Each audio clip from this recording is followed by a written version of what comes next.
To a bat infestation at an apartment complex in Brandon. One resident tells us it's impacting her quality of life.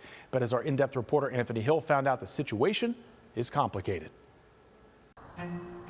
Well, when I got the place, I was excited because I didn't have one, so I was happy to be here. Nearly 4 years ago, Asia Watson moved into the Woodberry Woods apartment complex in Brandon. It was a new start and a new place, but she didn't know she'd have uninvited guests.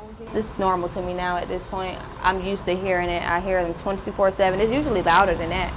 She says 2 weeks after moving in, she was on her balcony with her neighbor eating when the unexpected happened. And then bat poop fell in my food. And I wasn't sure what it was. And she told me, like, that was bat poop. I would not finish that. So I'm like, are you serious? And she was like, yeah, it's a bunch of bats up here. In fact, here's a video Asia took of several bats flying out of a hole on the side of her apartment building. She says she has health concerns and that the bats are impacting her quality of life. In this closet is where I smell the bats the most. Like, as soon as you come in this bedroom, you can smell them very strong. That smell, she says, is urine. I called the complex's leasing office. They told me they did not want to comment on this story. Our hearts goes out to people like this. John Paul Lavendata is with Hillsborough County Code Enforcement, and he says between April 15th and August 15th, it's illegal to trap or exterminate them.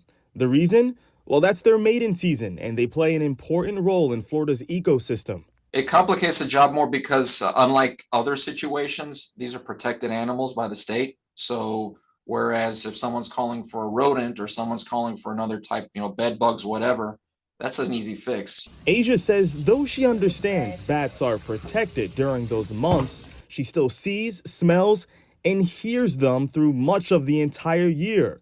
So I asked Tom DeFori with Bay Area Legal Services, what should tenants who have a bat infestation do outside of the months of their mating season? Get it resolved by talking back and forth. If not, offer to repair it and maybe get the pest control to come in and then deduct it from your rent. Be sure you get that in writing if you do that. He says push comes to shove, report it to your county's code enforcement agency, but do it during the months the bats aren't mating.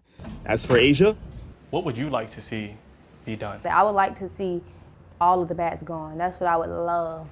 I would love to see that. in Brandon, I'm in-depth reporter Anthony Hill, ABC Action News.